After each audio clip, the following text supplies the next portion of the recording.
आप सूरत से बीजेपी के लीडर हैं, बड़े लीडर हैं। आज आप सीआर पाटिल साहब जो सेंटर के जो अपने जल संसाधन मंत्री हैं, तो आप उनके प्रोग्राम में भी आए हुए हैं और साथ में बदलाल जी भी आए हुए थे मंडेला में। तो आप पहली बात तो ये बताइए कि आप मंडेला में जो आज कार्यक्रम है उसकी एक रूपरेखा बताइए कि ये कार्यक्रम क्यों रखा गया और इसका उद्देश्य था। और दूसरा हम आप ये जानना चाहेंगे कि आपने ये यहाँ पे हमारे ट्वीट किया, आपको कैसा लगा यहाँ सूरत के कंपेरिजन में? अरे जी, सबसे पहले तो यहाँ आपके यहाँ आकर अच्छा लगा। झुंझुनू के मंडरेला में आज आदरणीय प्रधानमंत्री साहब का एक फ्लैगशिप कार्यक्रम है, जल संचय जन भागीदारी जन आंदोलन। ये क्या है कि बारिश का पानी ज़्यादा से ज़्यादा ज़मीन में जाए और वो ज़मीन का पानी हमें वापस यूज़ में आए। एक कहते हैं कि कोई एक बड़ा डैम बनाना हो तो उसमें हज़ारों करोड़ रुपए लगते हैं और उसको बनने में भी 15-20 वर्ष का स्पान लगता है। वो जो 15-20 वर्ष का स्पान लगे, हज़ारों करोड़ रुपया लगे, उससे कई लोग विस्थापित होते हैं। कुछ लोगों को फ़ायदा होता है, कुछ लोगों को नुकसान होता है।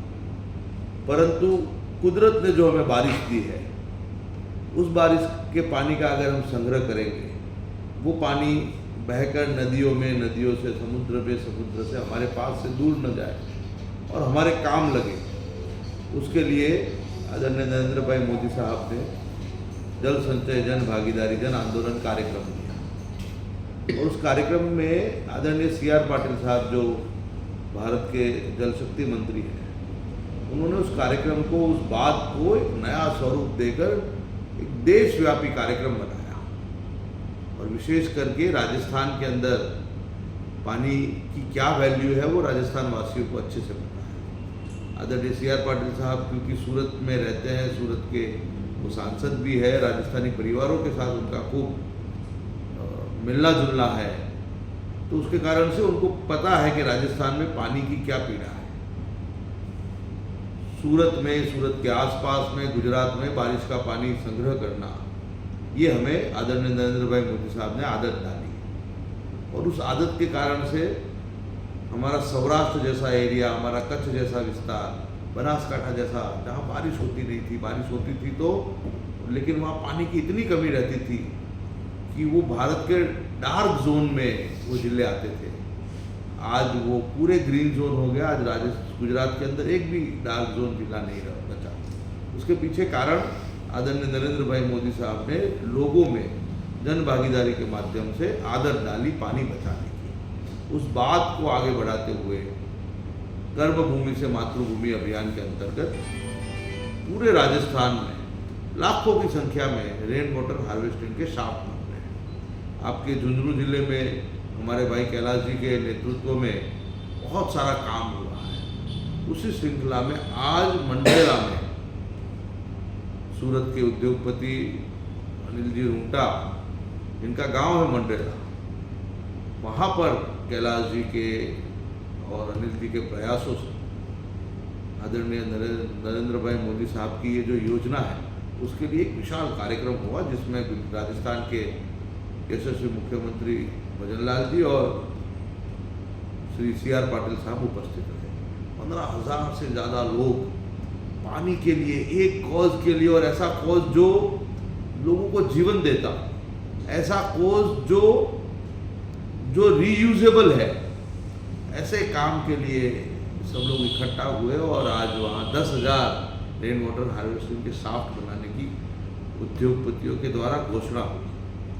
तो आज का दिन तो खास करके मंडरेला और झुंझुनू जिले के लिए ऐतिहासिक दिन रहा। उसके साथ साथ राजस्थान सरकार की पानी के संबंधित कई सारी परियोजना है, उन पर भी चर्चा हुई।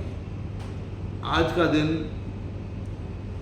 पानी के लिए महत्वपूर्ण है, उसके साथ साथ इतनी बड़ी जन भागीदारी होना किसी एक कारण के लिए, किसी एक काम के लिए। पहले ऐसा था कि एक प्रधानमंत्री इस देश में हुए, उन्होंने ये कहा कि आप एक टाइम का खाना खाइएगा, क्योंकि 65 का युद्ध है, हमारे पास खाना खाने की व्यवस्था नहीं है। एक प्रधानमंत्री इस देश में ऐसे हुए जिन्होंने कोविड के समय पर ये कहा कि मैं किसी को भूखा नहीं सोने दूंगा। एक प्रधानमंत्री इस देश में ऐसे भी है, हमारे आदरणीय नरेंद्र भाई मोदी साहब, कि उन्होंने लोगों को ये कहा कि आप आपकी गैस की सब्सिडी छोड़िए, तो करोड़ों लोगों ने गैस की सब्सिडी छोड़ी। उसी श्रृंखला में आदरणीय नरेंद्र भाई मोदी साहब ने देश के लोगों को अपील की कि आप बारिश का पानी बचाइए, अपने लिए बचाइए, अपनी भविष्य के लिए बचाइए, अपने आने वाली पीढ़ी के लिए बचाइए, पर्यावरण के लिए बचाइए। तो आज देश में 30 लाख से ज़्यादा रेन वाटर हार्वेस्टिंग के शाफ्ट बने और करोड़ों करोड़ों लीटर पानी जो बह के समुद्र में चला जाता था, वो आज धरती माता को मिल रहा है। इसी काम के लिए आज हम यहाँ आए थे और हमारे अनिल जी का ये, नितिन जी का ये एरो स्टूडियो, ये डिजिटलाइज दुनिया हो रही है। हमारे कैलाश जी ने भी कहा था, दुनिया डिजिटलाइज हो रही है। आप किसी मजदूर को भी खूबसूरत देखना पसंद करते हैं। मजदूर ग्लव्स पहना हो, जैकेट पहने हो, कैप पहनी हो, तो आपको लगता है कि नहीं यहाँ साफ सुथरा है, यहाँ हाइजेनिक है। वही व्यक्ति अगर ये ग्लव्स हाइजेनिक तरीके से ये जो अटायर्स है वो पहने बगैर हो, तो भी वो व्यक्ति तो सेम ही है, लेकिन दिखना, खूबसूरत दिखना, अच्छे से प्रेजेंटेबल दिखना, ये अत्यंत ज़रूरी हो गया आज के ज़माने में। और यहाँ आसपास में इतनी सारी स्क्रीन्स देखकर, टेक्नोलॉजी के साथ उन स्क्रीनों को देखकर, और टेक्नोलॉजी, खूबसूरती, स्क्रीन, डेटा, AI, सब के साथ आज दुनिया आगे बढ़ रही है। और झुंझुनू जैसे शहर में, जहाँ के लोग खूब विख्यात है, यहाँ के उद्योगपति विख्यात है, यहाँ के किसान विख्यात है, यहाँ के सैनिक विख्यात है, आने वाले समय में जयपुर में किसी को इस प्रकार की टेक्नोलॉजी की ज़रूरत होगी तो वो रिवर्स झुंझुनू आएगा और यहाँ से ये टेक्नोलॉजी खरीद कर जयपुर में जाएगा। उस प्रकार का ये state of art studio Nitin ji के यहाँ देखने को मिला है। और हमने कुछ चीज़ें देखी जिससे मैं एज अ पॉलिटिशियन, मेरे पास नई नई चीज़ें देखने का समय कम रहता है, तो आज एक चीज़ मैंने नहीं देखी जो मुझे ये लगा कि ये मुझे और इसको और अच्छे से सीखना चाहिए, समझना चाहिए। मैं जल्दी ही जो एक वाइट बोर्ड पैनल है उसका इनको ऑर्डर दूंगा, सूरत मंगवाऊंगा, मेरे कार्यालय में रखूंगा और उसका मैं इलेक्शन में भरपूर उपयोग करूंगा। उसका क्या उपयोग हो सकता है वो मैंने तुरंत ही अज्यूम कर लिया कि इसका मैं इस तरीके से उपयोग कर सकता हूँ। सो नितिन जी को और ये पूरे स्टूडियो को, खास करके झुंझुनू वासियों को ये अच्छी चीज़ मिल रही है, अच्छी जगह मिल रही है। You people should visit here. You people should use this screen and grow होइए। नितिन जी ग्रो हो, झुंझुनू ग्रो हो, झुंझुनू के व्यापारी ग्रो।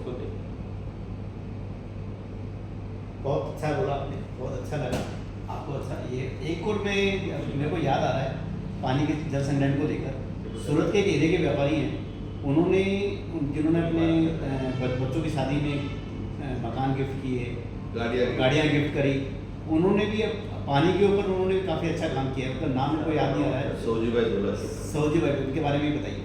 मैं सिर्फ सौजी भाई नहीं, ये जो आदत है ना, मैंने कहा आदत में नरेंद्र भाई मोदी साहब ने गुजरात के लोगों में आदत डाली। 95 में जब भारतीय जनता पार्टी की पहली बार सरकार आई, तब सूरत के व्यापारियों ने मिलके भारतीय जनता पार्टी के तब के हमारे केशुभाई पटेल को मिल गए। केशुभाई को ये कहा कि पानी पहुंचाना सिर्फ सरकार का दायित्व नहीं है, चाहे वो नहर से हो, पाइपलाइन से हो, बारिश के पानी का संग्रह हो, तालाबों का खुदाव हो, वो सिर्फ सरकार का दायित्व नहीं है, वो हमारा भी दायित्व है। तो सौराष्ट्र में 95 से ये जो जलधारा ट्रस्ट के माध्यम से चेक डैम बनाने का मुहिम शुरू हुई। फिर आदरणीय नरेंद्र भाई मोदी साहब 2002 में मुख्यमंत्री बने और उसके बाद से ये आगे बढ़ा। उसमें हजारों हजार चेक डैम सौराष्ट्र में, कच्छ में, पूरे गुजरात में बने। कई जगह पर छोटे तालाब थे गाँव के, लोगों ने उसको इतना बड़ा अच्छे तरीके से वो समुद्र के जैसा